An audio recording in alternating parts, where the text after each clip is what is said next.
ينفع اخد الموافقه المبدئيه حتى لو عندي كريدت سكور ضعيف؟ ايوه ممكن تاخد طبعا بري ابروفل، ليه لا؟ حتى لو كريدت سكور بتاعك ضعيف، لكن الشروط هتكون اصعب شويه. البنوك يعني والمقرضين عموما بيهتموا قوي بالكريدت سكور. ليه؟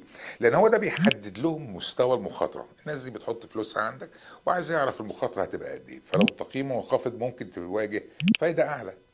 البنوك بتعوض المخاطره عن طريق رفع الانترست ريت، او ممكن يطلب منك تحط دفعه اولى اكبر. بعض المقرضين بيقول لك لا، بدل ما تحط 5 حط 10، حط 20، حط 25 او 30. كويس، اعلى، فالخيارات بتبقى اقل. مش كل البنوك هتوافق على تمويلك، ولكن ممكن تلاقي حلول اللي احنا بنقول عليها الالترناتيف ليندر او الكرييتيف كيسز. علشان تحسن فرصتك حاول ترفع كريدت سكور قبل ما تقدم، او فكر في اضافه كوساينر. ده لو متاح بالنسبه لك، لكن لو مش عارف ايه الحل الافضل ليك اتواصل معانا واحنا هنساعدك تلاقي انسب خيار يناسب وضعك المالي.